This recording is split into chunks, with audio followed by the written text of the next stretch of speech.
All right, let's go with it. So today's webinar, Spanish non-lucrative visa. The way it is structured is a timeline before the application, during the application, and after the approval. We're gonna go through some definitions and considerations you need to know before starting.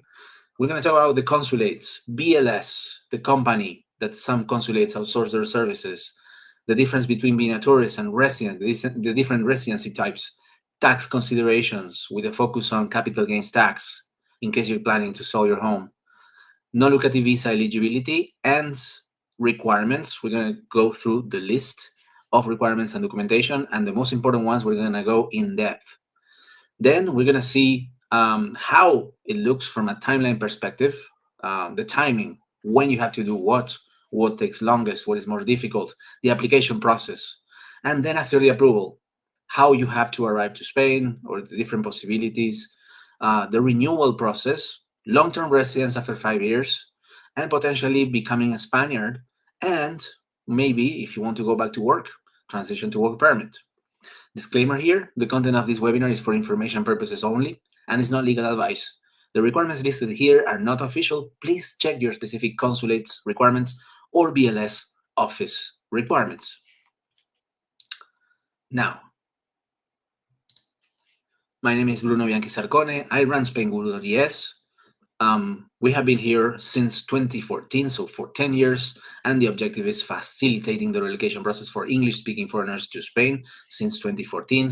If you go on Spainguru.es, you're going to find tons of content, and the non-lucrative visa is probably the focus of the website, with probably half of the content created on the website as blog posts or YouTube channel with more than 4,300 members is about non-lucrative visa.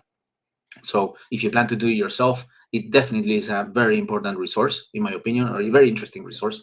Going to Spainguru.es, you can find tons of information. And of course, if you haven't joined the Spanish non-lucrative visa Facebook group with 18,000 members, if you want to know, the information directly from the experience of others who are applying at the same consulate at this very same time, or people who have been approved, well, this is very important that you join this community as well.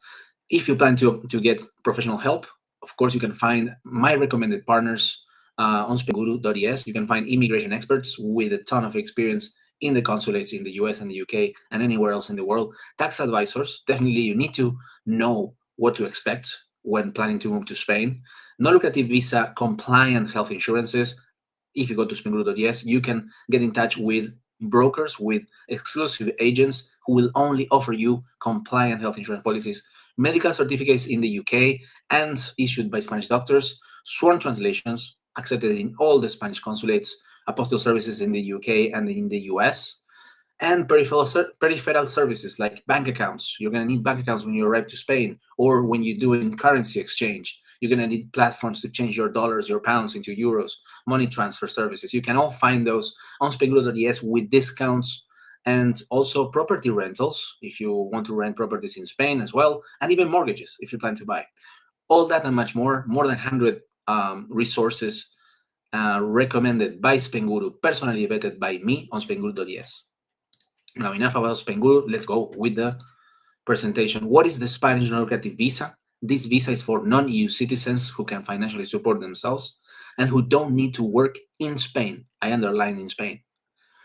Now, the law and regulations. There is the main law, the main immigration law that sets the base for this type of permits for foreigners to live in Spain. And then there is the regulation of the law that recently was modified on the 19th of November 2024. And the modifications applied to that regulation will start to be effective on May 20th, 2025. So until then, the old regulation applies, and after May 20th, the new regulation applies. I have videos about that where I interviewed Ainhoa Manero of Stern Abogados with the changes that apply to the Spanish non-lucrative visa. You can just join our YouTube channel and watch that video. Now, consulates in the US, UK, and Canada. Very important. You cannot choose the consulate where you apply from. You need to be a legal resident within the area that consulate serves. Your assigned consulate for the NLV application will depend on your state or area of residency. For example, if you live in Atlanta, Georgia, your consulate will be Miami, okay? Or if you live next to Manchester, your consulate will be Manchester. It won't be London, okay? So you cannot really choose it. If you want to know which area each of these consulates serve, you can go on spainguru.es/Spain non-lucrative visa, where you can find the different maps, and each consulate has a dedicated page, okay, where I also integrate all the content for that specific consulate. So, for example, first-hand experiences of people who are applying in that consulate, or people who are commenting on the different requirements that the consulate may have. Now, some consulates work with an outsourcing company named BLS International. This is an Indian company that has operations in 64 countries. It's a massive company listed in the Indian Stock Exchange. But, for example, all the UK consulates work with BLS for the non-lucrative visa. But in the United States, not all the consulates work with BLS for the non-lucrative visa. Many of them work for other kinds of visa, like the Schengen visa. For example, New York City works for the Schengen visa with BLS, but not for the non-lucrative visa. This is the same case for Los Angeles.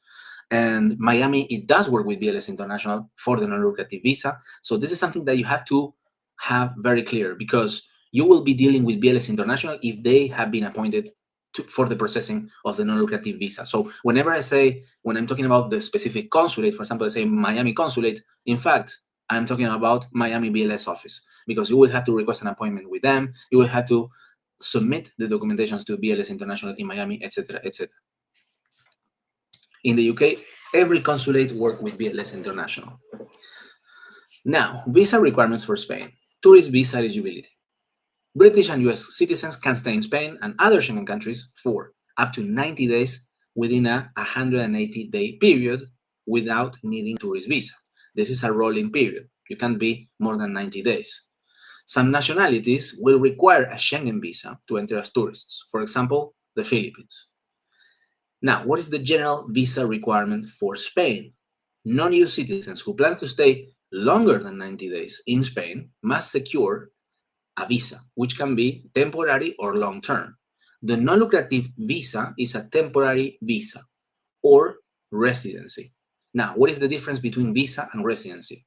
The visa is the paper that goes attached into your passport that can only be granted at consulates, yes, and this visa has a start date and a window of validity within which you need to enter the country and then obtain the residency.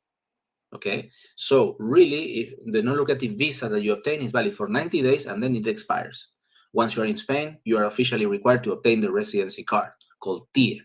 Okay, citizens from EU countries and associate countries like Switzerland, Norway, Iceland, etc., as well as spouses of EU passport holders, are exempt from this visa, from the non-lucrative visa, for example, but must fulfill other conditions if they want to stay in Spain for more than 90 days. Therefore, if you're an EU passport holder, or you have the possibility to obtain a European passport because of ancestry, or you're married to an EU passport holder, this visa and webinar is not for you, really. There are other procedures to stay in Spain, and these residency options are much easier to obtain for EU passport holders and their spouses. They will grant you residence for 5 years. They will include a work permit, and if you are not working, the financial requirements are much smaller. Now, let's talk about considerations about taxes in Spain. And let's talk about the concept of tax residence in Spain. You become a tax resident in Spain and must pay tax on your global income if any of the following conditions apply. The most common one is if you spend over 183 days in Spain within a year.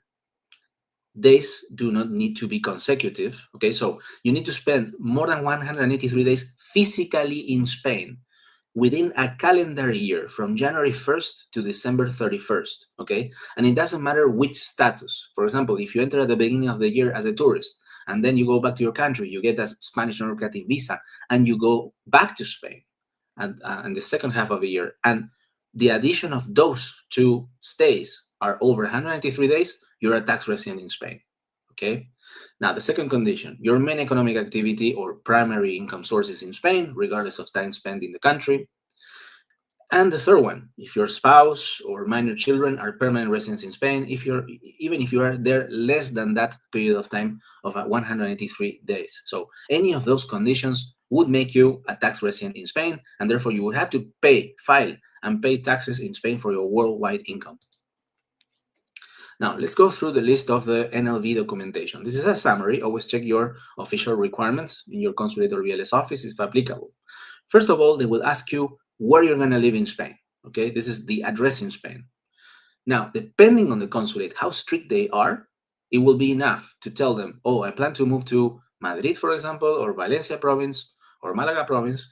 Or there are some consulates that are very strict and they want you to supply pre-rented housing. Okay, it could be, for example, an Airbnb for several months, like at least 3 months. For example, this is the case of Houston, if I'm not wrong.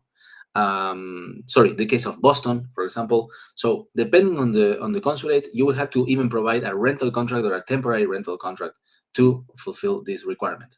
The second requirement is you will have to show that you're a legal resident within the area where that consulate serves. Okay, so this is important, and this is what we mentioned at the beginning. For example, you have to provide a copy of your driver license states.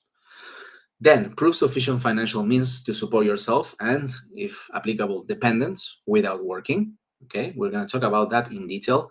Have comprehensive health insurance from a company authorized to operate in Spain, or if you are a UK retiree, showing the S1 form that will grant you access to the public healthcare in Spain is also good enough. Then you will have to show a clean criminal background check, medical certificate that has nothing to do with the health insurance, that proves that you're free of diseases, contagious diseases. If you plan to come as a couple and you're married, well, you will have to get a new marriage certificate. And if you're planning to bring children, new birth certificates. Many of the things need to be apostilled and sworn translated. We're going to talk about that. And potentially you will have to prove that you will not engage in any work or professional activities in Spain. That depends on the consulate. Then, also depending on the consulate, not always, you will have to also include a letter of intent. If you need a template for the letter of intent, you can find that on Spainguru.es. And also, depending on the consulate, photos, and always, in fact, you will have to pay the fees for the processing of the visa. Now, let's go deeper into the financial requirements in 2024. And I say 2024 because this may change. It may change any particular year. In 2024, actually the requirements didn't change from 2023, okay? But in 2023, they did change from 2022. Depends every year, they announce the changes, but so far, these are the figures, okay? You have to prove sufficient funds and how much money you need to show, including savings and or regular income. Well, the main applicant has to show 400% of the IPREM index in 2024. So the financial requirements are based or tied to an index called IPREM that is published, as I said, every year, okay? But doesn't have to change necessarily every year, okay? So the main applicant is 400% of the IPREM, and each dependent, so spouse or children, have to show 100% of the IPREM index. Translated into money, 400% of the IPREM is 28,800 euros per year, and 7,200 euros is 100% for each dependent. So a couple, for example, if you look on your right, you have a table there. A couple would be the main applicant and a dependent, 28,800 euros plus 7,200 euros, total 36,000 euros. This is the minimum threshold to get your visa approved. It can be savings and or passive income, a combination of both, okay? It could be pension withdrawals, rental income, dividends, etc. Okay? How you prove those? Bank statements. You have to submit bank statements. It will depend how many months of bank statements, depending on each consulate. For example, Miami is requiring 12, Los Angeles is requiring 3, Manchester 3, but people say it's better to show 6. Okay, this you understand me. And you have to show, well, any extra documentation from your bank to prove this income. And it can be located anywhere, the money, okay, as long as it is easily accessible, immediately accessible, without any penalties. Some consulate may ask for tax returns, especially if you're bringing dependents with you, so that they can see that they depend on you financially. You will need, and also about tax returns, New York City, for example, is requiring some extra paperwork about tax returns, which is not listed in the requirements. I have been talking or writing content about this, so it's important to stay in touch with the latest developments for each of your consulates. And something to have in mind, very important, you will need double this amount for the renewal of your visa. So after 1 year of residence in Spain, you will have to do your first renewal. Consider having double this amount, okay? And there are regional variations. For example, Madrid doesn't ask for double the amount. Madrid is only once. So if you're a couple, it's 36,000. But Malaga, for example, is 72,000. So there are regional variations, and you need to know what they're gonna ask from you, especially also people who have moved in the middle, you know, in the 5 years of their non-lucrative visa, they moved to another province, and surprise, now they have different requirements, and they weren't counting on that. Now, as I said, the IPREM index has been increasing. You can see here the last 10 years, starting at 460 and now at 600 euros, okay? What happens if in 2025 it's changed? Imagine that it goes from 600 euros per month or 7,200 euros per year, which is the 100% IPREM, it goes to 650 euros per month in 2025. That means that the main applicants has to prove 31,200 euros. And dependents 7,800 euros. That would be the minimal threshold. So consider these increases when you apply for your non-lucrative visa, because if you plan to renew in the future, the financial thresholds will be calculated with the new IPREM indexes. Okay, the $1 million question. Can I work remotely for non-Spanish companies under the non-lucrative visa? For this, I ask Ainhoa Manero of Sterna Abogados. I recommend these lawyers for the non-lucrative visa and for any immigration procedure. Basically, the answer is yes. Yes, you can work remotely for non-Spanish companies under the non-lucrative visa. Okay, this is the long story short. The thing is, why I say yes, because it's completely ambiguous. Okay, it's a gray area. There is a Supreme Court ruling that said that you can work remotely for non-Spanish companies under the non-lucrative visa. So basically, they cannot deny you that right, because the Supreme Court has said that you can. But the spirit of the law is that you shouldn't be working under the Spanish non-lucrative visa. And the consulates, at the stage of approving your non-lucrative visa, they will make sure that you are not working. You cannot use any income, any active income from work to prove financial stability. And some consulates will even ask you to promise that you're not going to engage in any work activities once you're granted the non-lucrative visa. But the truth is that once you have the non-lucrative visa, it is a great area, okay? Because when this visa started, there was nothing like remote work or anything like that. Then in January 2023, the digital nomad visa was released in order to cover this need. But there's still a lot of people who are under the non-lucrative visa right now working remotely in Spain after the visa is approved. And of course, if they can renew with other sources of income, nothing happens. And I personally know people who are doing this. You can go on YouTube also and see some YouTubers who are under non-lucrative visa but are still working and getting paid, and nothing happens. They pay taxes in Spain because they became tax residents in Spain. They just don't pay Social Security. They have their private health insurances, and they renew when they have to renew, and this is the situation. If you want to watch the whole interview, you have there the QR code and also the video where she answers all these questions. But basically, it is not my recommendation that you work remotely for non-Spanish companies under a non-lucrative visa. Definitely not. The digital nomad visa is your visa if that's your case. But I'm just telling you the right legal situation, how it is now. Also, another thing that came out lately for Edinburgh, okay, people who are applying from Edinburgh and Edinburgh alone. Edinburgh has approved and included in their official requirements the possibility to apply with work, okay, working as long as it is not remote, okay, and potentially, well, the people who got approved doing this had an offshore, they work in offshore platforms, okay, in oil rigs in the Northern Sea.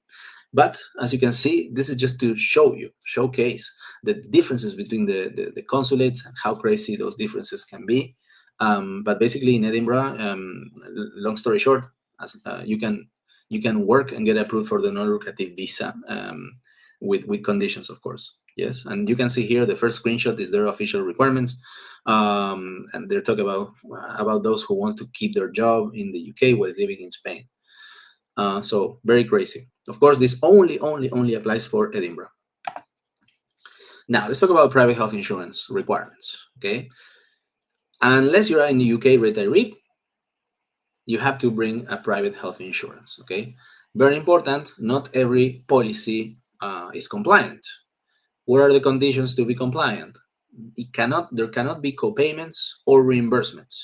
Very important. Lately, I have seen health insurance company offering monthly payments out there, but they have reimbursements. Some people got approved with this health insurance, but with the moment the official in the consulate reads the small letters in the contract and sees that there is the word reimbursements, they will start denying. So my recommendation is read carefully if they have co-payments or reimbursements, because you could potentially be denied.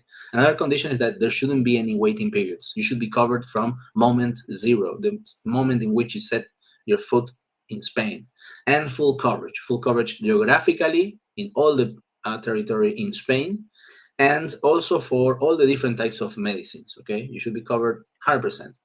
You have to mimic the public healthcare system, yes, but on a private health insurance.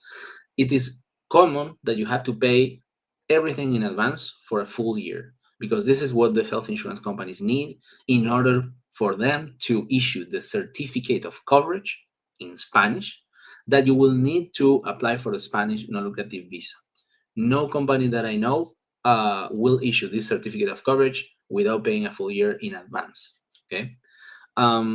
There are some exceptions. For example, some people who lived before in Spain, they have Spanish bank accounts, and they have their NIEs, and etc., and see that they could actually manage to get monthly payments in that case, but it is not the general use case. Now let's go with the frequently asked questions. Are my medicines cost covered? With private health insurance, no. You will have to pay the full retail price out of pocket. What should be the health insurance start date? So this is no legal advice, but the most common thing that I see for every consulate is that if you plan to arrive to Spain, for example, on the 15th of January, if you tell the company to start on the 1st of January, because usually they start on the day 1st of each month, so you are covered on the month that you have to come to Spain. That should be the health insurance start date. What if I have pre-existing conditions? Okay, this is also $1 million question. So this is how it works. It will depend on how serious those pre-existing conditions are. For example, if you have very serious pre-existing conditions like cancer, stuff like that, it could be that no health insurance wants to cover you and you won't be able to obtain the Spanish non-lucrative visa because you're lacking the private health insurance, unfortunately. If you have less serious pre-existing conditions, for example, high blood pressure, stuff like that, in that case, it is common that the private health insurance company will cover you for everything else, but will exclude your pre-existing conditions. However, they will be able to still issue the certificate of coverage in Spanish in order to get your Spanish visa. Okay, but when you arrive to Spain and you want to make use of your health insurance, anything related to those pre-existing conditions, you will have to pay everything out of your pocket. Okay. So yes, you can see there are nuances here about the pre-existing conditions and the full coverage condition for the compliance of this policy. Can I pay into the Spanish public system? Yes. After 1 year of residence, you can use something called the Convenio Especial, and you will pay 60 euros per month if you're younger than 65 and 157 euros per month if you're older than 65. The thing is, you need to renew your visa after 1 year, and usually it doesn't give you enough time to have access to the public system for the first visa renewal. So almost, if not everyone, almost everyone has to renew their private health insurance, at least for the first renewal, and then for the second renewal, potentially have access to the public system through the Convenio Especial, and that would be enough to apply for the renewal and then cancel your private health insurance if you wish. My recommendation is to have both, to be covered with both. Can I use my current health insurance from the UK and USA? Look, this is the answer. Yes, if it's a compliant health insurance, you can use it, okay? But the longer answer is my recommendation also, don't do it. Don't do it. Why? Because there is a higher chance for denial, because there's a higher chance that your policy from the USA or in the UK doesn't comply with some of those conditions to be compliant for the NLB. For example, the certificate of coverage has to be in Spanish, has to have a certain wording. If it's not in Spanish, you will have to swarm translate it. That will cost you a lot of money. It may have some co-payments or reimbursement clauses that you don't know, but appear there, and you could be denied for that. It could also be considered to be a travel health insurance, which is not compliant. So there are many, many risks about using those. So my recommendation is that you use a Spanish company that can provide you a compliant policy for this visa. Can I apply with a UK S1 form if I am a UK retiree? Yes, you can. And instead of having a private health insurance, definitely. The only thing is it takes months to have effective access to the public system. So you start the process in the UK, you arrive to Spain, you continue the process with the Social Security in Spain. And for example, a couple of retirees from the UK, they were saying that they did this in March and they obtained the access in October. Okay, so it is recommended that you have coverage, some sort of coverage for those months in which you can't access the public healthcare system. Do you need a Spanish bank account to hire the health insurance? No, definitely not. If someone is asking you to have a Spanish bank account, it's a huge red flag, because it means that they are not working with foreigners, which 99% of them, they have their money outside of Spain without having a Spanish bank account. Next one, can I pay on a monthly basis? No, because otherwise you wouldn't get your certificate of coverage in Spanish.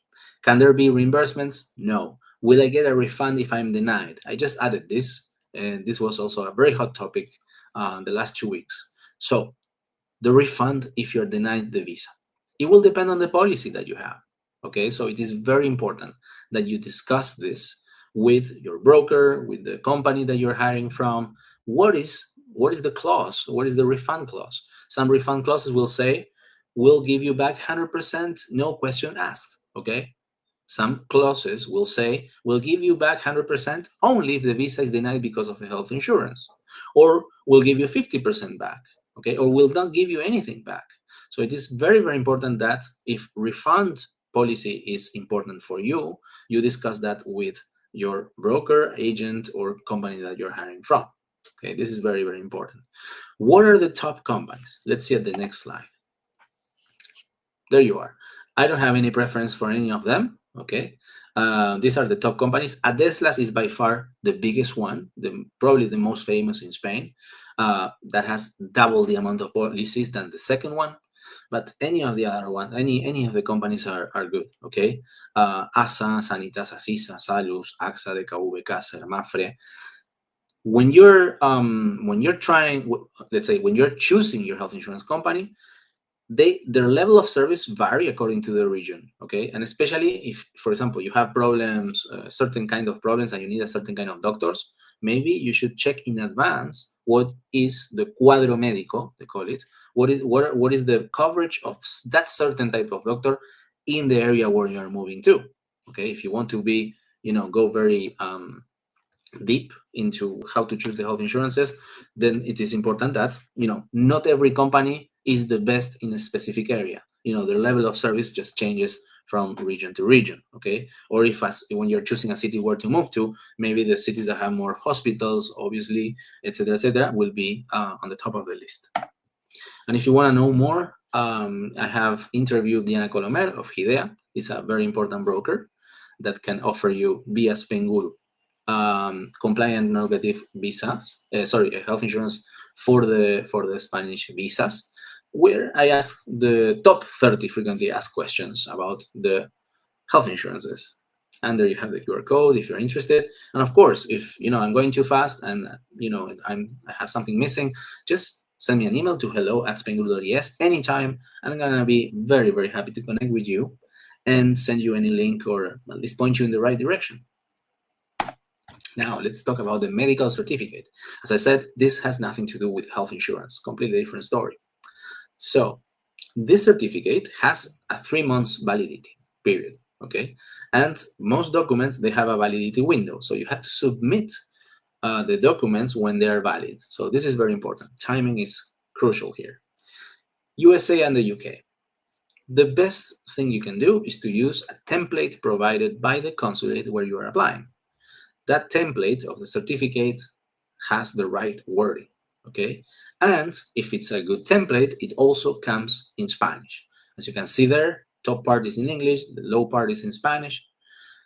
The doctor has to fill this, has to fill both parts, okay? Some templates don't come in Spanish. If they don't come in Spanish, you will have to sworn translate them, unfortunately, which is a little bit extra time and a little bit extra cost. But if you have access to this template and the doctor will fill it up, then you will save on the sworn translation if it's in Spanish too. They need to fill everything. It has to be the doctor, cannot be the front desk person, has to have a wet stamp. And I'm talking about USA. Basically in USA, you have to print it with the official letterhead of the doctor, stamp, sign everywhere, and it doesn't need apostille in the USA. But in the UK, you have to apostille it. And in order to apostille it, the doctor that signs the certificate has to be registered at the foreign office, the FCDO registered doctor. This is important. So if you don't know if your doctor is registered or not, or you don't have access to one, you can use an online service, ZoomDoc. You can use it via Spainguru. You get a discount, I think, at £10 per certificate, and you get it. And it is fully accepted in any consulate in the UK. Now, there's also the option of using a Spanish doctor-issued certificate. You can also get one via Spainguru. I put you in contact with a doctor in Spain. And the cool thing about this is that it is official, doesn't need to be apostilled in any case. It doesn't need to be sworn translated because it is in Spanish. But some consulates in the past, they require that the person had to be in Spain at the time when the certificate was issued. This is the case of Manchester mainly because, for example, Edinburgh, London, Miami, they're accepting the certificate. This is no legal advice. If you are interested in this certificate, you can contact the doctor via Spainguru, and the doctor will tell you, yes, my certificate is being accepted in your consulate, and there's absolutely no problem. Or if it's in Manchester, for example, he will tell you that. Okay, so let's go with the frequently asked questions. My doctor won't sign the medical certificate template. What can I do? Well, first thing, change doctor. Some doctors, they want to do blood tests, etc., and charge you a lot of money. Maybe it's also interesting to change doctor. Or if you don't have that possibility, then maybe you can use the Spanish doctor provided by Spainguru. My doctor is not FCDO registered in the UK. Is his certificate valid? Unfortunately not. He needs to be registered at the foreign office because otherwise his signature won't be able to be apostilled. This is only for the UK. And this doesn't take long to be registered at the FCDO. Maybe you can request that from your doctor, and I heard that it took only a few days. How do I know the Spanish doctor certificate is accepted at my consulate? The best thing is that you go to Spainguru, you go to the Spanish doctor medical certificate, fill the form, and then the doctor will tell you what's the status of validity of his certificate. But this is, again, the different interpretations of the consulate. There's nowhere in the law that says that the medical certificate cannot be issued online. So this it's very crazy, but we need to adapt to the different interpretation of the different consulates. Let's talk about the criminal background check. This is probably, not always, the document that takes the longest to obtain. It must be squeaky clean during the last 5 years. In the UK, it's called the ACRO, and it needs to be apostilled and sworn translated, and it has a 6-month validity. Always check with your consulate. And the FBI background check in the US has to be apostilled by a federal apostille and sworn translated, and has usually also a 6-month validity. Always check with your consulate. Okay. Now, am I still eligible with records on my background check? This is a very gray area. Okay, so it depends on the records. It depends on the official who is processing your visa. But basically, if you have serious stuff, even from 40 years ago, crimes with blood, and you serve prison time, probably you will be denied, unfortunately. Or, well, people will discuss that. But yeah, this is how it goes. But if you have misdemeanors, smaller things, driving under the influence or smoking pot, when you were 25, stuff like that, then it shouldn't be any problem. Okay. Um, Now, if you have something serious and you are doubting that you will be accepted or denied, um, there are also procedures to delete those records. Okay, every country has its own different procedures, especially if a lot of time has passed. I recommend you that you go on and try to delete or expunge your crimes from your criminal background check, and go and apply for the visa once they are clean. Can I expedite the background check federal apostille? The answer is no, you cannot do it since 2020 COVID times. There's no expedite process. Although Spainguru has partnered with Monument Visa and they recently have an expedite service. It's an in-person. They go in Washington into one office and they put the paper on top of a pile.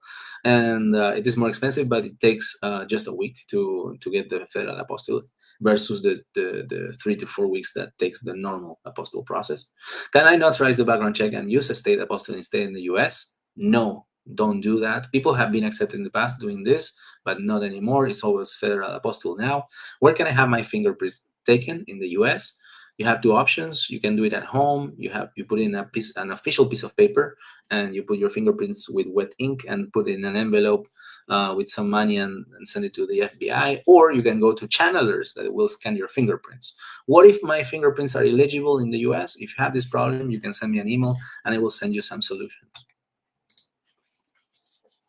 Now, here are some screenshots from mid-October. In the UK, for example, the ACRO was taking about 20 days, 15 days, 3 weeks. That's the average time to obtain the criminal record check in the UK. And in Canada, some good news is that their apostille process after obtaining the police check, it was taking about 5 months, and they had to send this to outside of Canada, to embassies, to friends that got the apostille through the embassies outside of Canada. That was the only way to do it. Now, apparently, the apostille services in the Canada are working perfectly, and it's only taking 10 days. So great news for Canadians. And let's talk about proof of not working. And also, this is a very hard question. Like, can I work until the very last moment, provide the visa, and not quit unless I get the visa approved? Okay, if you're in this situation, it is also very, very difficult and to answer, and it will also depend a lot on the consulate. Okay, the non-lucrative visa is also commonly called the retirement visa because it's mostly it's about people who want to retire in Spain and are receiving a pension. Okay, so that is the most common use case or scenario. So showing proof of receipt of a pension is the best you can do. Okay, if you're still working and you're going to apply for the non-lucrative visa, what the consulates prefer is that you resign, okay, when you apply, and you provide in the UK a P45, in the US a resignation letter or termination letter from the employer. They both have to be translated and notarized. If you're freelancers in the US, notarized affidavit promising not to work. In the UK, a letter from HMRC, an accountant, stating having ceased trading and deregistered for self-employment. Okay, now let's go back to the original talk. Should I quit before I get the visa? Now I'm going to show you some screenshots. My answer is no. You don't have to quit before you get the visa. There are ways to show that, or to promise that you will quit if your visa is granted, but you have to read very, very careful the consulate requirements. In the US, they are more used to this situation. In the UK, less. They almost always require a P45. But in the US, yes, it is more common. And even, they will approve some, non-lucrative visa even within a sabbatical year, even if you plan to go back to work. But yeah, we're gonna see that in the next slide. Is renting out a property considered a job? Normally no, but size matters. If you have 50 properties and you are renting them on a vacational basis, like on Airbnb, it may be considered to be a business. And if you're running that directly without a property manager, okay, it will be considered a business. Okay, so it is also gray area. If you have 1 or 2 properties and you're renting them long term and they pay you every month a rental, no, it's not considered a business, right? Is investing in stocks considered active income? Normally not. Can I volunteer while on an NLV? And also, this question creates a lot of friction in the community. A lot of people say, no, you're under a non-lucrative visa, you cannot work. But really, the name of the visa is non-lucrative. It doesn't mean that it's not working visa. It's non-lucrative. Lucrative, it means that you don't get money in exchange for work. Okay, so if you work, let's say if you volunteer and you don't get payment in exchange, it's fine. Okay, so and nothing happens. Basically, I highly recommend that you volunteer if you're in Spain. It will help you integrate in the community. It will help you probably learn the language. It will make you happier and make others happier. And there is absolutely no bad consequence on it. You will be able to renew. No payments are coming into your bank, so there's nothing bad that you will be showing. So really, I recommend it. I really don't understand why people say that you shouldn't volunteer under a non-lucrative visa. Now, somebody asked me, like, what if they pay me the trips? What if they pay me transportation or the food? Well, that's a different story. I don't know how that would be. I wouldn't recommend that. You shouldn't be getting paid in Spain. Still working at the time of the application. As I said, these are some screenshots to show you the situation about working until the very last moment. Someone said for the UK, a P45 is one way, but so is a letter from your employer stating that you have resigned and will leave on a certain date. But then someone said, looks like it's a bit of a potluck if they accept a letter from HR department in place of a P45 if working up to the last minute. Okay, this is the situation in the UK. And in the US, as I said, it is more common. For example, on the left, this is an official requirement from one of the consulates. And it says, if the applicant is of working age and or employed, he or she can add a letter of termination from the employer stating that the applicant will no longer work for that company or a sabbatical year acceptance letter from the employer. And they mentioned the working age. What is exactly working age? Nobody knows. It is not a legal term. Okay, so this is something that they just wrote at the consulate. If they see that if you look young, then you are in working age for them. And then Ali says, Los Angeles. The Los Angeles consulate will accept a notarized letter of intent that states your plan on quitting upon obtaining the visa before leaving for Spain. So this is a situation about working. And this is probably something that no one has shown you probably before. Someone applied for the non-lucrative visa at the Buenos Aires consulate. And the Buenos Aires consulate saw that this person had activity in their LinkedIn profile, and they denied the visa. And this person decided to bring this case to court in Madrid and lost. So the court said that the consulate was right.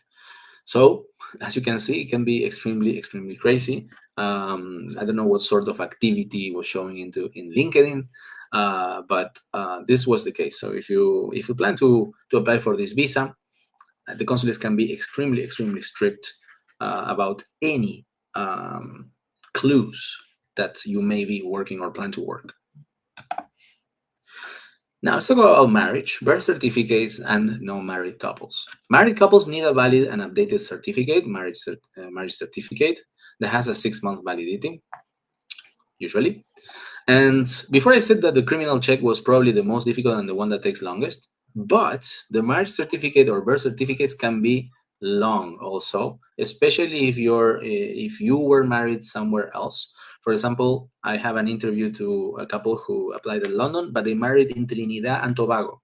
It took them like a month to get a new marriage certificate and apostille it and sworn translated. And also people who were married in Cyprus or South Africa had big problems.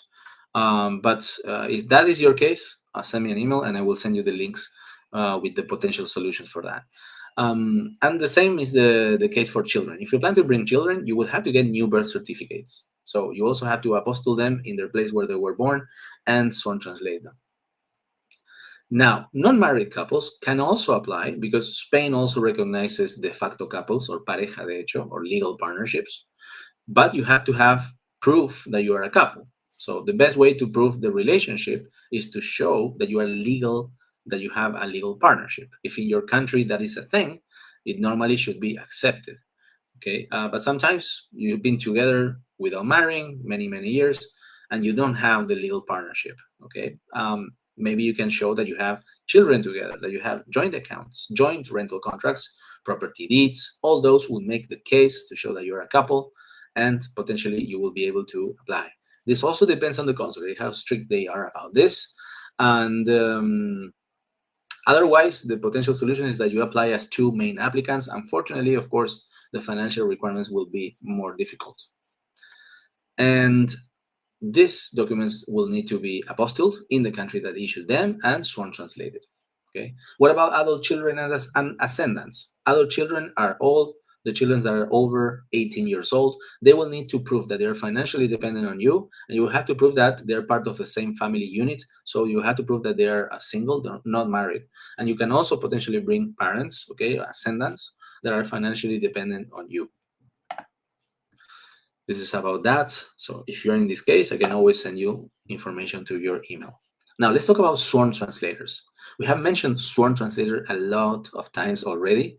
What are these specific type of translators? Sworn translators are accredited by the Spanish Ministry of Foreign Affairs. They pass a very difficult exam to become certified. Each sworn translator has a unique registration number.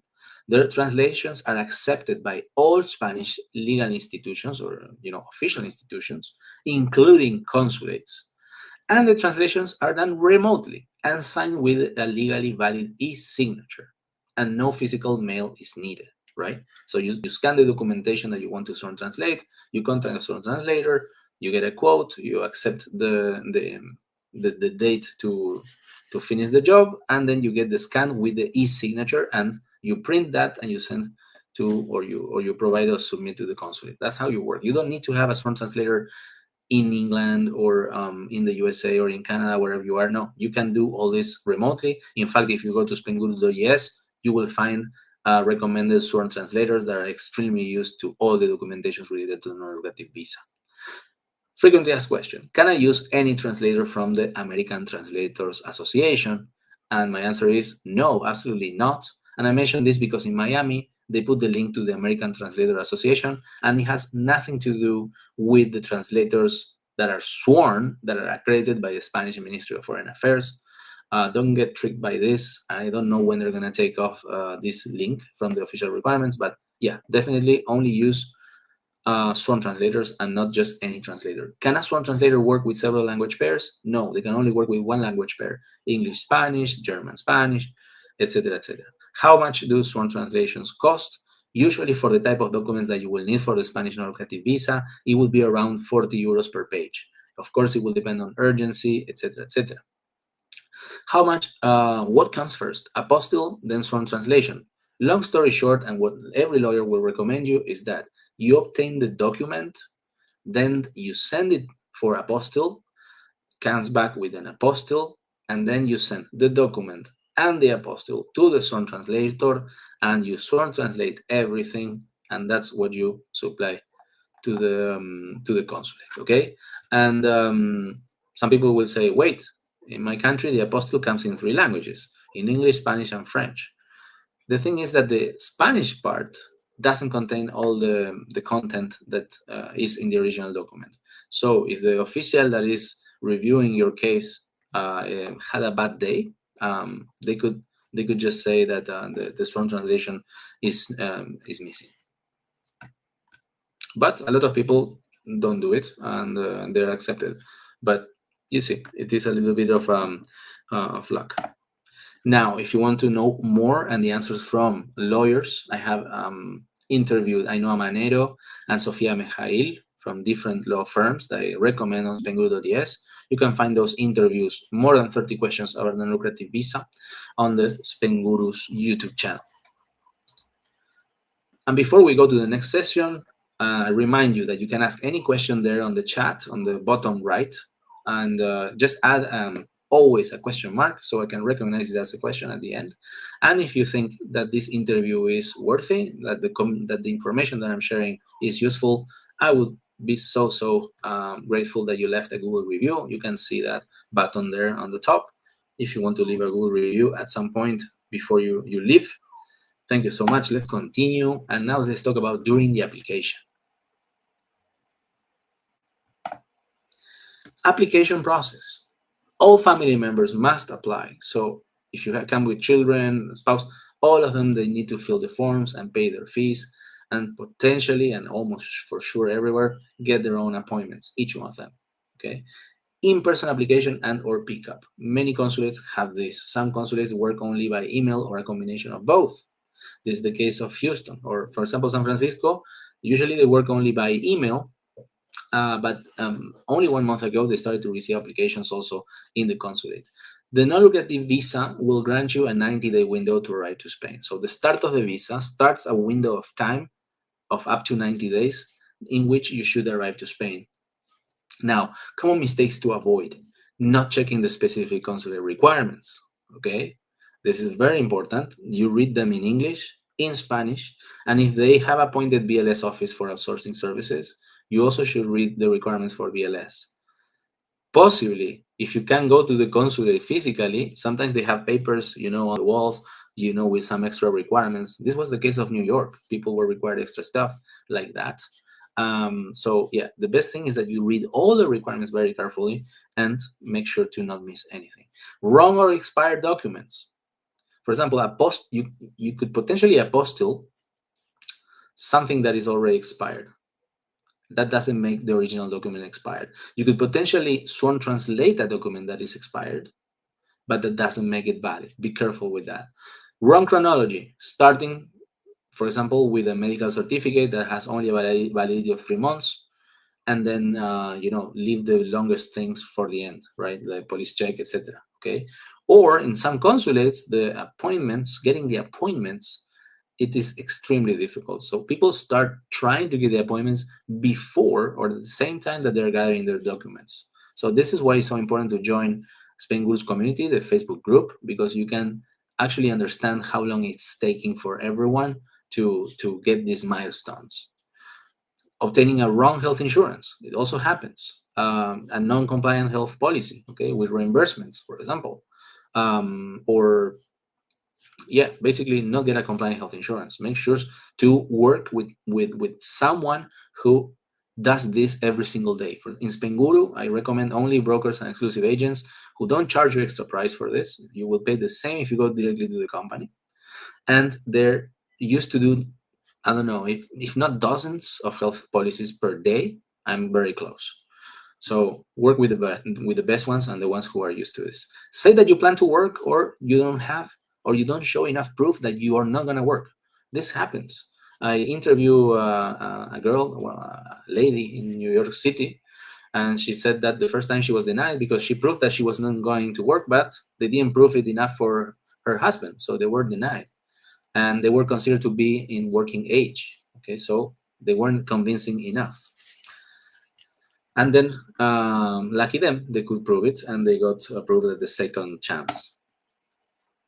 You can watch that interview on Spainguru's YouTube channel. Let's talk about timing. How much in advance should I start preparing before moving to Spain? In the US and Canada, usually you should start from the decision phase until you arrive to Spain, 6 months. And in the UK, a bit shorter, between 4 to 5 months. Most consulates will retain passports during the processing.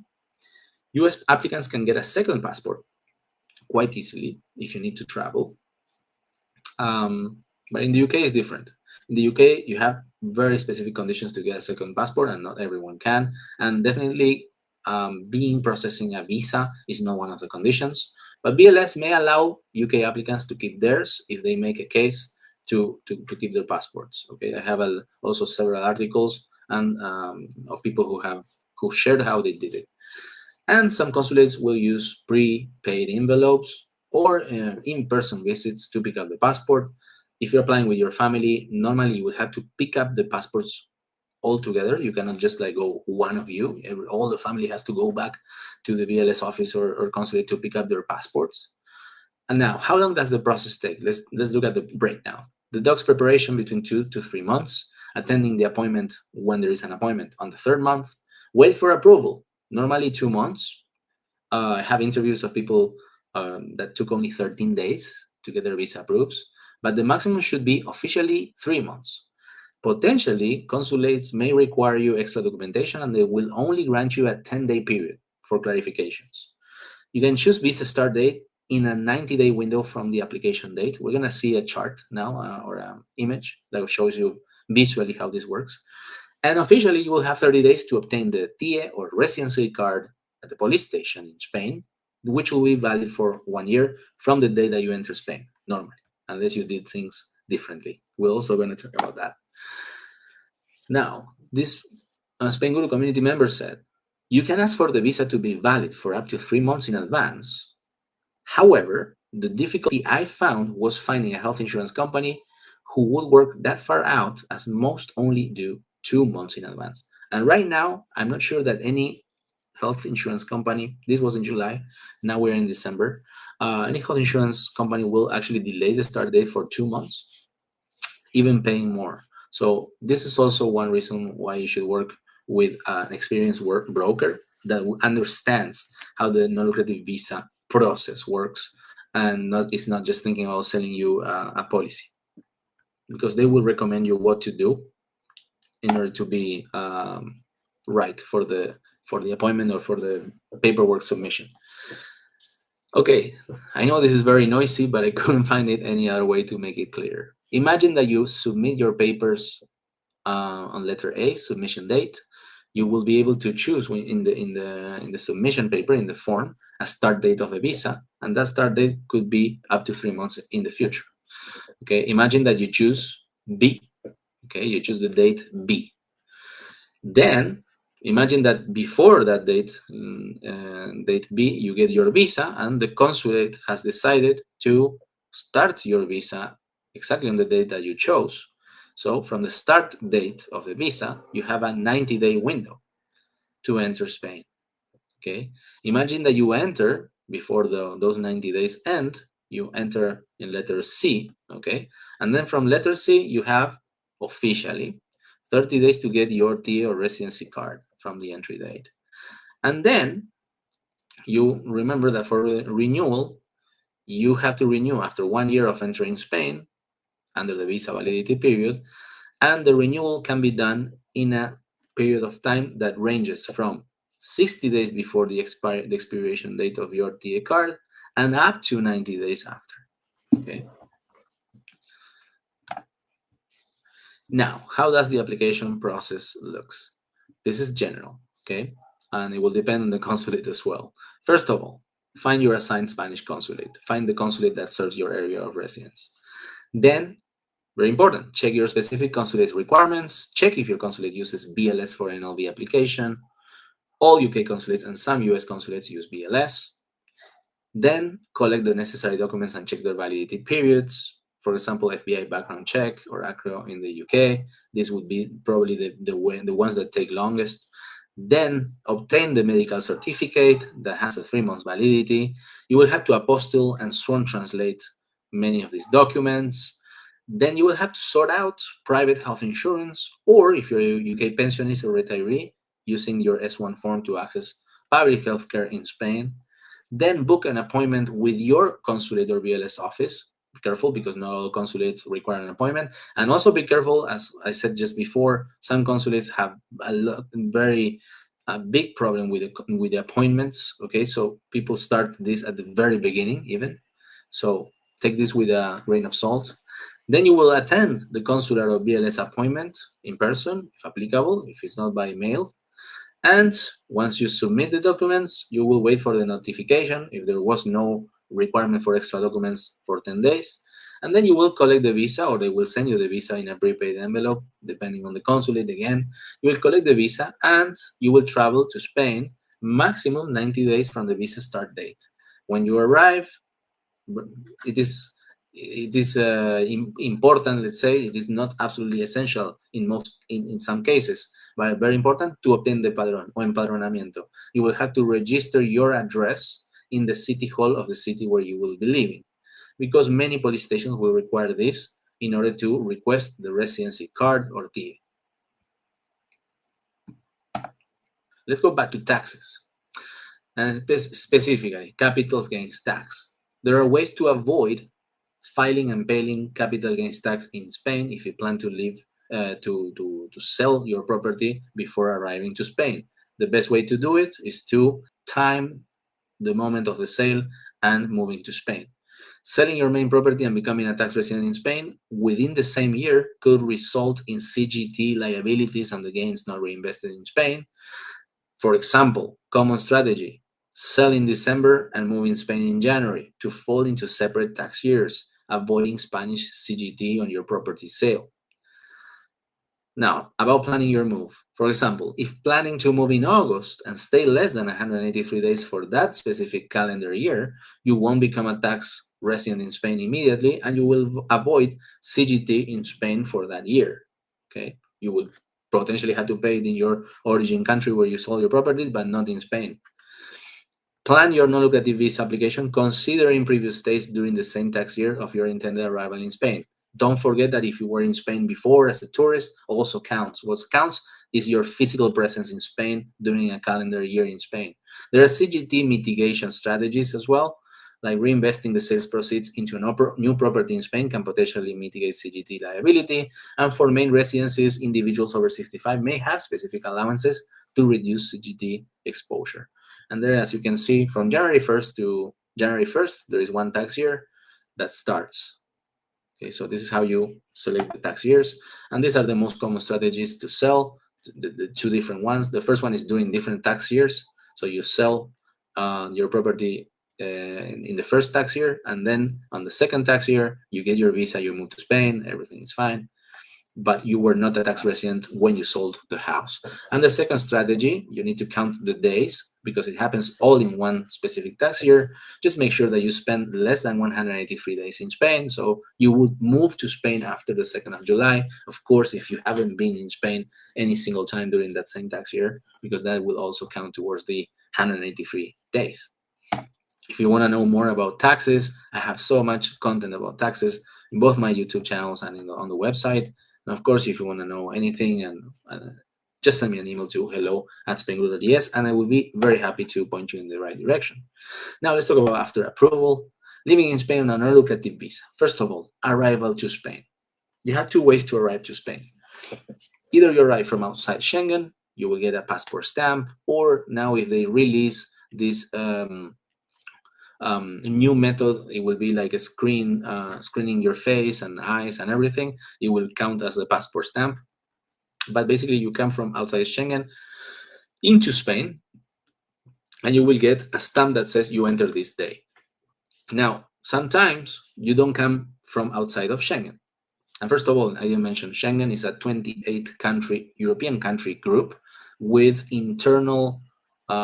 it's internally borderless. So if you cross from France to Spain, for example, or you fly from Italy to Spain, you will not get your passport checked or stamped or anything like that. So Spanish authorities won't be able to know when you enter Spain.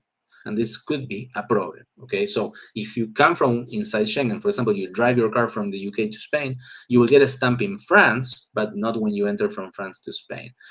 In this case, you will get a declaración de entrada, which is a single-page document that you get in the police stations or immigration office. But usually the most common is a police station that you have in every airport, that you have near every border in Spain. You have to do it within the first 72 hours, okay? And the police will issue this paper saying this person entered in this date. And that paper is very important because you will need it for your TIE or residency card appointment. And also it's important, if you can, it's very important to enter within the 90 days of visa validity window, okay? Because a lot of people, they say, oh, I want to enter early before my visa validity starts as a tourist and everything is fine. Well, that unfortunately brings a lot of different problems. It's maybe a lot long to tell, but basically will depend on the police officer, what they will do with you. Okay. Many people say, oh, it wasn't a problem. I arrived 10 days before the visa start date, and then when I went to the fingerprints appointment, to the residence appointment, the police officer just put the day I entered Spain as a tourist as the beginning. But maybe you enter 90 days before your visa start date, and then you have to renew your visa 90 days before the original date that you selected in your non-lucrative visa. And then that could be a problem that you didn't think about. Or if the officer had a very bad day, they could say that you didn't validate the visa because you entered outside of the visa validity period, and they may ask you to get a stamp. And for that, you will have to leave the Schengen area, fly away, and then come back and get a stamp.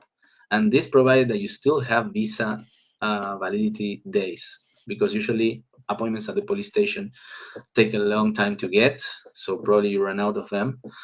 So yeah, my big recommendation is that you enter within the 90 days of visa validity window. And then some recommendations, not requirements, but recommendation: get a Spanish SIM card. They will send you SMS for the different procedures. Opening a non-resident bank account. So until you get your TA card, you won't be a resident, but you will be able to open a bank account. And you will need a bank account until you obtain the TA card, and you will have to pay rent. You will have to pay your gym. You will have to pay the fees of the different procedures. And it is very useful to have an account before you become resident. And then once you become resident, you should change the status to resident, because it will probably reduce the fees or just put them to zero. It will be better for you. Then you will have to obtain a padrón or certificado de empadronamiento. And as I said, this is officially, it shouldn't be a requirement, but many police stations require it. It has a validity period of 3 months. This is registering your address at the city hall of the city where you moved to. And then you will officially, after 30 days of your entry to Spain, have to obtain the TA card, or tarjeta de identificación de extranjero, which is the residency card that is valid for 1 year. And that proves that you are under the non-lucrative residence, not more the visa, because the visa is only for entering. Is the padrón strictly necessary to obtain the TA? We'll talk about that. There are no appointments to obtain the TA. What should I do? Now let's go with the next one. So I'm going to quote a lawyer that actually gave the answers for these questions very nicely. Now, about the TA appointment. In practice, it is really not required within the 30 days. Officially, yes. In practice, no. Because appointments can take up to 6 months without issue with the authorities, let's say. Of course, you will have the issues. You will get nervous because you won't be able to get the appointment to go to the police, bringing us certain problems with that. But the authorities know that there is a problem with the appointment. So this is normal. Of course, the sooner the better that you obtain the appointment, but there is no immediate rush. And what about the empadronamiento or padrón for the non-lucrative visa TA? It is not needed for the first non-lucrative visa TA. The big police stations usually know this. What it is officially required is a proof of address, like an Airbnb receipt, okay, or a rental contract could be enough. Just show proof that you are living where you say you're living, okay? The best proof is a certificado de empadronamiento, but it's not the only one. Now, what happens is that sometimes, because you don't get appointments, you will not go to the big police stations. You will go to any police station anywhere in the province, and then that smaller police station will ask you for an empadronamiento, okay? So check if the local police station prefers the empadronamiento and try to obtain it, okay? But this lawyer has successfully processed non-lucrative visas without padrón in many cities like Valencia, Gandía, Alcira, and also Malaga, where I am now.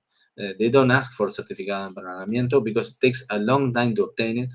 Even if you are absolutely have the right to obtain the certificado de empadronamiento, it's taking more than 2 months to obtain. So it is very, very hard. But it is a requirement to have a certificado de empadronamiento for renewal, okay? Not for the initial TA, but yes for renewal. Now let's talk about renewal process. How and when to renew your non-lucrative visa. Year 1, the moment you enter Spain, within the visa's period, the first year started. The first renewal, as we said, is a period that starts between 60 days and up to 90 days after expiration. So 60 days before expiration and up to 90 days after expiration. Within that period, you can renew your non-lucrative residence. Financial requirements for renewal, times 2 if savings, only if lump sum. But if you have passive income, you calculate differently, because normally passive income is on an annual period. Okay, we're gonna look at a specific case study. And the funds need to be available in the account when renewing, when you're talking about savings always. People ask, should it be a bank account in Spain? Should it be can it be an account in the UK? That depends on the region, unfortunately. Second renewal for years 4 and 5, it will be the same as 2 and 3, unless you move to a different region with different criteria.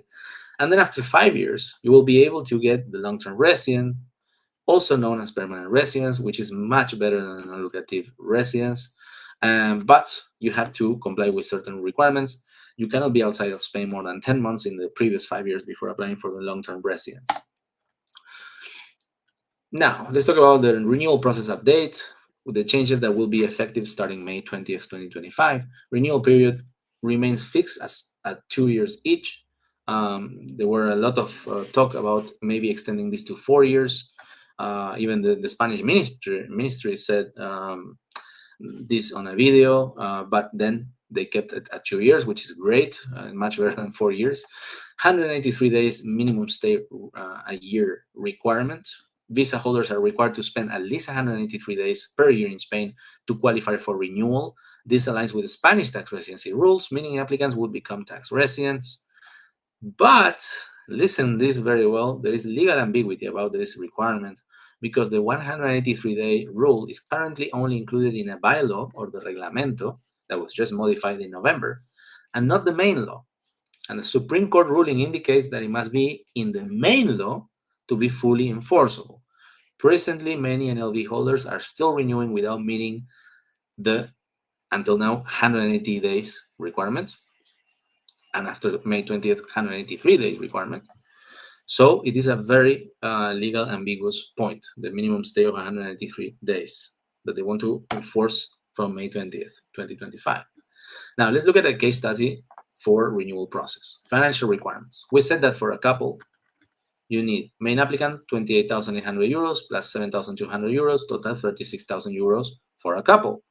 Okay, but if they need to prove double for the renewal, is 36,000 for this couple times 2 is 72,000 euros. Let's look at the breakdown. Main applicant, for example, receives a 15,000 annual pension. It means that in 2 years, this person will obtain 30,000 euros. Okay, so this is the secret. Okay, if you have a passive income or an annual passive income, that will also count. You have to calculate it for the 2 years. Okay, so if you receive 15,000, in 2 years will be 30,000. If you need to prove 72,000, you still have 42,000 to go. So, for example, you could complete the 42,000 euros if you have a property rental income of 21,000 euros per year. That would be 42,000 euros per year, and that would be, together with the pension, enough. Or, for example, you have in your bank 42,000 euros in savings that could also be used to complete the funding requirements. Now, documentation requirements, ongoing private medical insurance coverage or public healthcare system coverage. As I said, be careful with the convenio especial during the first renewal. It is not likely that you will get effective access, and you will only use it maybe for the renewal of years 4 and 5. Updated passport copies for both individuals. Authorities will want to see how long you were out of Spain. And local town hall registration, it is now a requirement to have an empadronamiento to renew. Time you need to spend in Spain to maintain your residence, obtain a long-term residence or citizenship. Very noisy slide, but there's no way to make it easier. Now, let's talk about NLV renewal. Now there are renewals being in Spain being less than 6 months, as I said. The Supreme Court said that these requirements should not exist, and people have been able to renew being less than 6 months, therefore not becoming Spanish tax residents. This is the situation. But with the new ruling, they explicitly say you will need to be in Spain 183 plus days per calendar year, which will make you a tax resident, but there is the legal ambiguity that the Supreme Court said that this should not be part of the reglamento, should be part of the main law. Now, let's talk about long-term residence.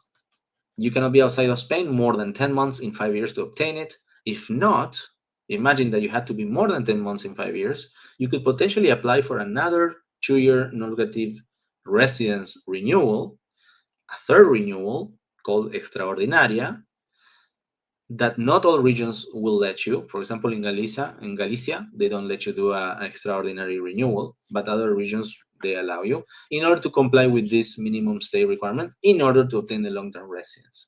And if you want to pursue the Spanish nationality, If you're a holder of temporary residence, you cannot be outside more than 6 months per year. If you're Ibero-American or ex-Spanish colony country, you cannot be outside of Spain more than 3 months per year before you apply for Spanish citizenship. And if you're a holder of a long-term residence, you cannot be outside of the EU more than 1 year consecutively and no more than 30 months in 5 years. And we were talking about the Supreme Court ruling in 2023 that basically they deleted the point E, saying that when you remain outside of Spain more than 6 months in a period of 1 year, the temporary residence authorization will be terminated without the need of an administrative ruling. This was deleted, okay, because of this Supreme Court ruling. And now, with the new modification of the bylaw, of the reglamento, they added again this requirement and change it to 183 days minimum per calendar year. So again, we are in an ambiguous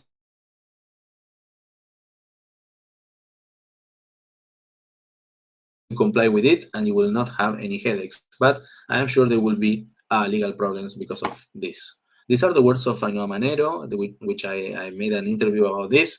You can also find it on Spainguru's YouTube channel. What if you plan to transition to work permit? You can do this after 1 year under a non-lucrative residence. There are several ways. I'm going to talk about the 3 most interesting ones. The first one is you want to start a business. Depending on the type of business, you will have to provide a business plan. You will have to fulfill certain requirements. But after 1 year of residence, you could potentially obtain a work permit and work for your own business. And also, if you want to work for someone else, maybe a company wants to sponsor you, they give you a job offer. And after 1 year, you can work for this company if you comply with the conditions. This is called cuenta ajena, which is the work permit to work for someone else.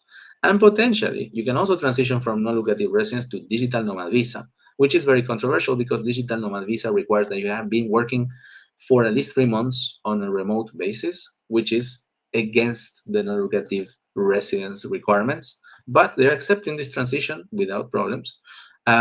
Proving that it is a very, very great area working remotely for non-Spanish companies under a non-lucrative residence.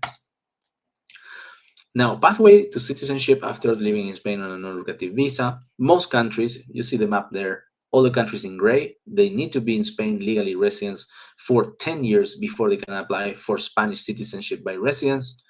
But there is fast-track nationality for only 2 years for the countries in red in that map, which are Ibero-American nationals and other countries like Philippines, Portugal, Andorra, Brazil, and Guinea Equatorial, okay? Which is very interesting because if you have access to any of those passports, you could benefit from the fast track and only apply for after only 2 years.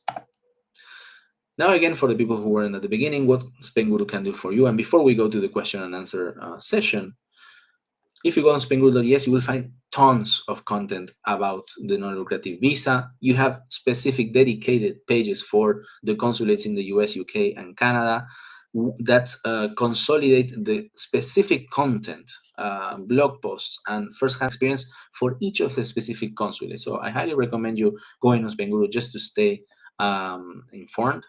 You can also find immigration experts to help you with the submission or renewal of this visa, tax advisors, compliant non-lucrative visa health insurances, medical certificates for the UK, Spanish doctors, sworn translation for any consulate in the world, apostille services in the US and in the UK, bank accounts in Spain, and currency conversion services, money transfer. If you want to rent a property without seeing it for several months in Spain, you can use Spora Home, recommended by Spainguru with a discount code. Mortgages, especially for foreigners with foreign income, to obtain mortgages in Spain and Portugal. I also have partners for that, and more than 100 services that I recommend there. So I highly recommend you to go to Spainguru and also join the community on Facebook, watch the YouTube channel, and I also have a newsletter that I send every single Monday at 10:15 CET in the morning with the latest news. And a bonus slide here, thinking about legal assistance. I asked this to the group, and out of 80 people, 50% said that they didn't themselves for the application of the non-lucrative visa, and 50% used professional help. And they asked if they thought that it was worth the investment. around 80% of people said it was worth the investment to go with a lawyer or immigration expert. And as I said, you can send me an email to hello@spainguru.es anytime you want. I will be very, very happy to talk with you. And let's go to the Q&A session. And while I prepare it, remember, you will make me extremely, extremely happy. I will really appreciate it if you left me a Google review when you finish this this webinar. You can find the button on the top on the green bar. Now let's go with the questions. First one, Adnan. Thank you for joining today. Hi, you're doing great work. I want to know is that in your knowledge if Visa refused their insurance company for refund, fully even reason any? So I answered this during the presentation. It depends on the policy you're hiring. It's very important that you check with your broker, with the company, which is the cancellation refund clause that they have under the event of being denied. As I said, there are different pathways to that, but make sure that you hire a policy that will refund you and have that in written. And how much tax we pay if we have an account with 50,000 euros, we pay tax in Spain, which we get in profit from a bank interest, and how much we pay tax percent. So, well, this is a non-lucrative visa webinar, so this is not a tax webinar, but I will tell you. This is not tax advice. I recommend professional tax advisors on Spainguru.es. You should have a consultation with them just to make sure. But basically, income tax, there's no tax on savings themselves. There's no tax on savings. So if you have 50,000 in the bank, you don't pay tax on the 50,000, let's say. But if you generate interest, you pay taxes on the interest that you generate. That would be income. That is passive income. So the income tax in Spain works in brackets. There are progressive brackets that go from 19% to 47%. There are marginal brackets. So you will pay 19% for the first 12,500 euros, 21% with the next bracket, etc., etc. So you will pay depending on all the income that you had. Maybe you have income from the interest, you have income from rentals, you have income from pension, etc. All together income, depending how much you made, you will pay income tax. Then there are taxes on assets, potentially wealth tax and solidarity tax. Wealth tax is fully bonus, like you pay 0% wealth tax in Madrid and Andalusia. You have a 50% discount or rebate or bonus in Murcia. And then in the different regions, there's a different threshold. It starts at 500,000 euros of assets or 700,000 euros of assets. And then you have, you will pay like maybe between 0.5% to 3%, also progressive tax, depending on the value of the assets that you are declaring. And then solidarity tax, the threshold starts at 3 million euros in assets, okay? So those are the most common taxes, okay? Income tax, wealth tax, etc. But of course, there are many, many taxes, and maybe I'm going too much into taxes. Should be a different webinar about taxes. Paul, thank you for joining today. Question from Karen in Wales. We are in the process of selling our UK home and intend applying for our NLB through Manchester Consulate when the house is sold. I have been told that this might be a mistake as we need to have a UK address when applying for the NLB.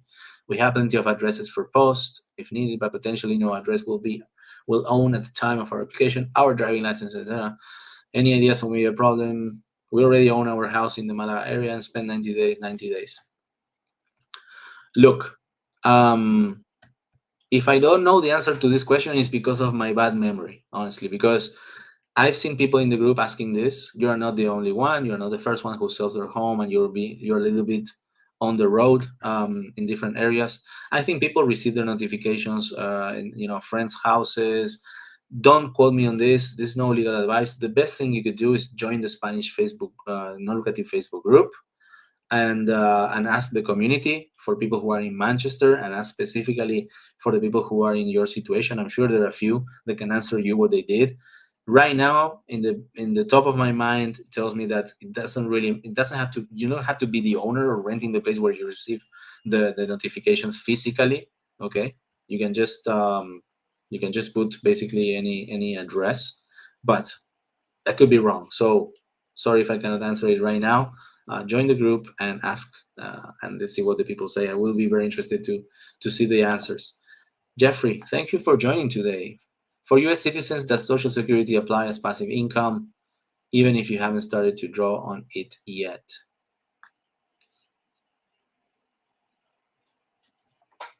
That's a very good question. I don't know it. I don't know exactly how. Social Security, definitely. Social Security is it should be passive income. That would be my answer. No legal advice. Again, join the community and ask your question just in case, or check with a professional that you can find on Spainguru.es. Evan, thank you for joining today. Capital gains. We will be selling our house at a loss, but we will still walk away with $300,000. Tax implications. Well, you are okay. So dollars. You are in the U.S. First of all, there is a U.S.-Spain double taxation treaty. So what you pay in Spain, you don't pay it in the U.S., right? So imagine this. First of all, you won't pay the CGT twice if you have. Okay, let's consider that you have to pay CGT. If you're selling at a loss, normally I understand that no, it's capital gains tax. If there's no gain, there should be no tax if you can prove it. Okay. Another thing is that the authorities consider that you had a gain and they will charge you.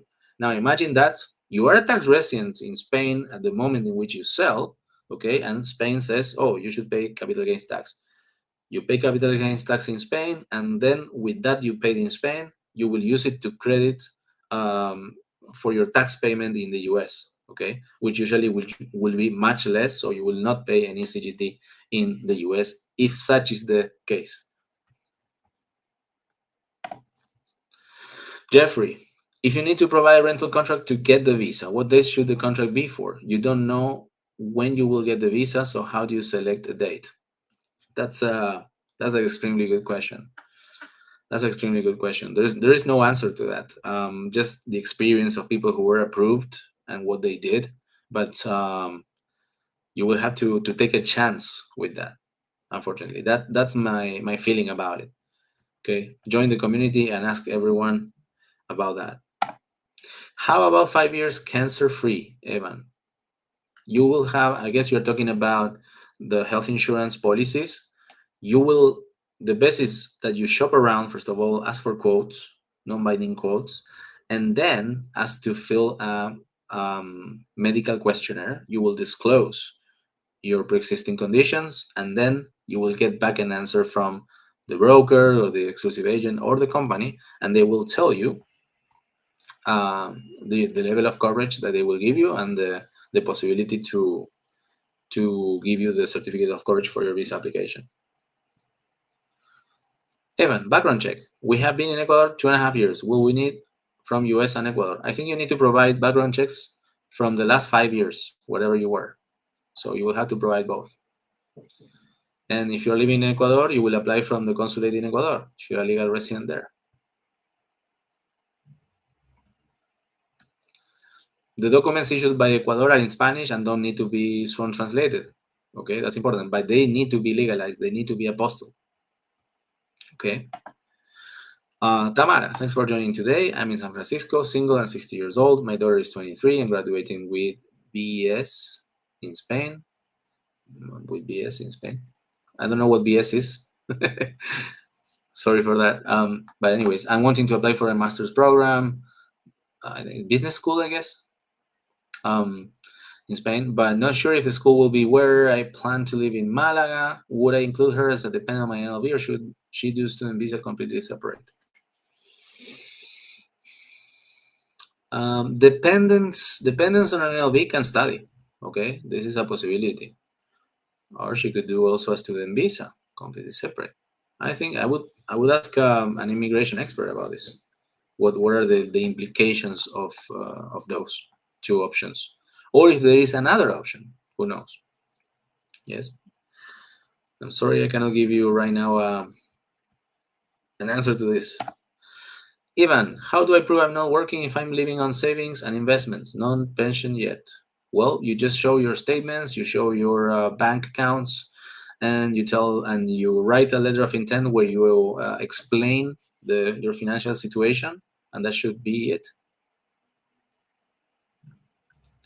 And also in the statements, they will see that there is no income coming. let's say like income from a job. You just have to explain it. Definitely, it's workable. It's fine as long as you're not getting active income. Evan, the jurisdiction where we were married does not issue a marriage certificate, only computer printout of record. Will this work? I hope so. I don't know where you were married, but whatever you can obtain, you will need to show that to prove that you're a married couple, in order to qualify as a married couple. So it's the first time that I hear this, that you married in a place where they don't give you a marriage certificate. Well, only a computer printout of the record. You have to apostille it and sworn translate it. And if that is the legal document that proves that you are married, should be enough, hopefully. How do I find a certified translator if I'm in Ecuador? You can go on Spainguru.es, and there you can find recommended sworn translators. They work online. You don't need to send any documents physically. So yeah, on Spainguru you can find Spainguru.es. When I enter Spain with visa, can I leave again to visit UK to finalize house sale, etc.? Do I need the padron first? Wondering if there are any restrictions, please. Well, in the visa, you should have. It should say like you have like multiple entries, so it's fine. Okay. Do I need the padron first? As I said, the padron is not an official requirement for the TA appointment, but some police stations would require it, even though they shouldn't. So yeah, I should look at the specific timings that you manage to say something, but normally you shouldn't have any restrictions. You have your visa, you can go in and out during the visa time, and if you can obtain the padron as soon as possible, better. It's 3 months validity for the empadronamiento, and hopefully you will get an appointment before those 3 months validity period. And meanwhile, you could go to the UK and sell your house. Just check that in your visa says multiple entry and exit. This is also a thing. Anyway, as a tourist also from the UK, you don't have to, as long as you are 90 days less than 180, there is also no restrictions from that side, but just to check that. But yeah. Alan, thank you, Alan, for joining today. Let's say you're not currently working and haven't been working for a while. How do you prove that you are unemployed?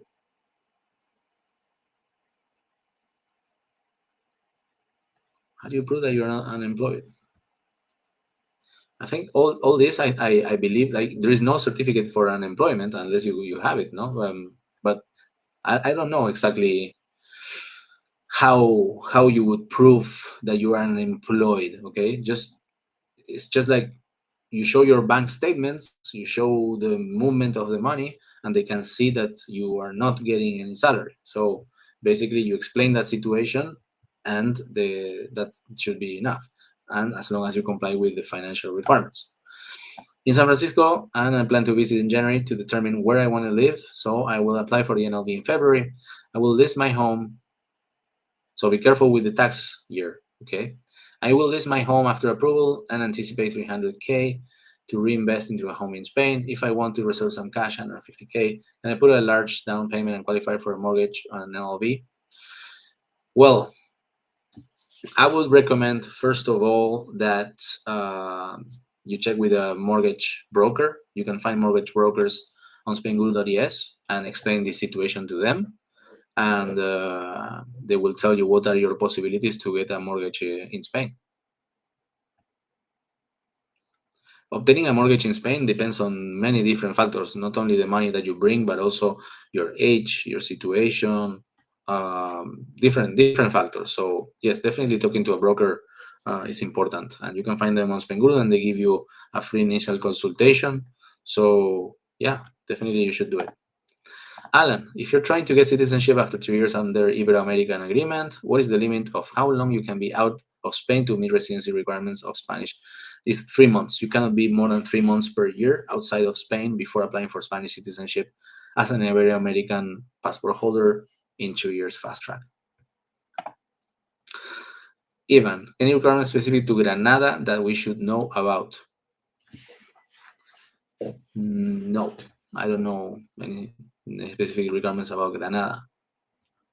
Unfortunately, no. I don't know. Same question as above. Any specific requirements related to Barcelona? I mean, all these are different regions. For example, Barcelona, you would pay wealth tax if you are over the threshold. And in Andalusia, Granada is in Andalusia, you don't pay wealth tax. It's 0%, for example. That could be a difference, very big difference. And also the threshold in Barcelona for the wealth tax is 500K, whereas in other regions it's 700K. So it's not very tax friendly, Barcelona, in that sense. And then, yeah, I tend to think about costs. Granada and Barcelona is so different. Granada is much cheaper than Barcelona. It's completely different. And well, there is the language thing as well in Barcelona. Catalan is used as well. Not Spanish, of course, is widely spoken, but there's also the Catalan. But yeah, requirements in terms of requirements, legal requirements, no, there shouldn't be differences. About like the renewal, if it's two times the financial requirements or not, I don't know what they're asking in Granada region and or Barcelona. If I'm coming, Carol, if I'm coming on an S1 which has been registered by my solicitor, will it be ready to go as soon as I arrive, or I have to wait for my TA leaving me with no medical cover? Could I use my GHIC card while waiting? So yes, you start the S1 process. You apply for the non-lucrative visa with the process started. I think you also, the S1, you have been registered already. Supposedly you should get your S1. You cannot get it earlier than 90 days of your planning when you plan to come to Spain. But when you arrive to Spain, yes, effective access will take a long time. This is what I read from other couples, as I said before. So you will not have medical cover that time. You should get some sort of coverage, some private coverage, until you get effective access to the doctor. And if you could use your GHIC card while waiting, I think you can as a UK national. Not an expert on this exactly, but yes, that should be it.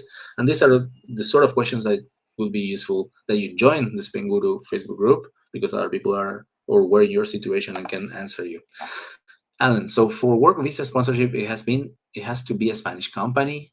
It cannot be, for example, a French company who has an office in Spain. Yes, it can be. It can be a European company as well. That I heard. You went through this very fast, Janet. Is it recorded? Can we watch this again? Yes, I am recording it right now. So yes, it takes me a day or two to upload it, and then I will send you an email and you will get the link to watch it again. Absolutely, Janet. And thanks for joining today. Now, Alan, for Barcelona, do documents need to be translated in Spanish or Catalan? But you're applying in the consulate of Spain. So you always translate to Spanish. So even if you are going to live to Barcelona, yes. Okay, and then I have here the last one, but for some reason I cannot find the button. There, Janet. Oh wow, long one. The last one is gonna be the longest. I intend to apply for non-lucrative visa in person at the consulate in Manchester, UK in January, but I will need to withdraw my passport to travel during the 3 months process period. Page 4 or 5 of the checklist on consulate says you can sign for a withdrawal form to get the passport back for the following day. I have done another withdrawal form. However, people on Facebook chat say different stories. Some say they didn't get the passport. One person said after a couple of weeks they were able to withdraw it. BLS. How can I find out for sure if I get? It's not for sure. I'm sorry, Janet. It's not. Unfortunately, it's not for sure. It's like I am also every day reading this about the passport thing, about getting the second passport because you need to travel, etc. And I get so many mixed answers from different people in different consulates. And Manchester used to be, I heard people who were denied to get their passport back. Unfortunately, I heard also people who were saying like, "Oh, absolutely no problem. I could get my passport back during the whole process and I could travel." So it is very, very mixed. I don't have an answer to that. I mean, different from the ones that you probably saw in the Facebook groups. So yes, hopefully you will be able to get your passport back. So I think I finished the questions, and yeah, it's 10 to 6 CET here in Malaga. I really, really appreciate that you joined today. And if you like the webinar, if you like the content and the information, please leave a Google review. There you have the button on the top in the green bar. And don't forget that I am here for anything you need. You can always contact me here at hello@spainguru.es. Join the Facebook group, 18,000 members.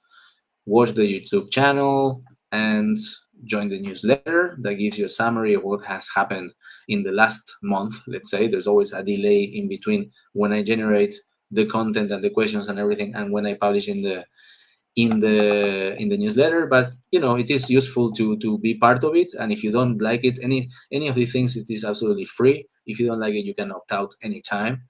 And yeah, you're very welcome to go on Spainguru.es and look at the partners, look at the content, look at the website, everything that I'm publishing. And yeah, hopefully, and I will be crossing my fingers for you. Thank you so much. Thank you, Vicky, Evan, Alan, and everyone that has joined today. And can you remind me what NLV is in Spanish? Visa no lucrativa. Okay, someone is typing. Okay, the last one there before we say goodbye. Muchísimas gracias, Bruno. Oh, thank you so much, Janet. Your Spanish is excellent. Yes, that's fantastic. With the accent in the right letter. Perfect. All right, that's the attitude. You're almost here. Thank you so much for joining today. And remember, I will soon send you an email with a recording. Take care.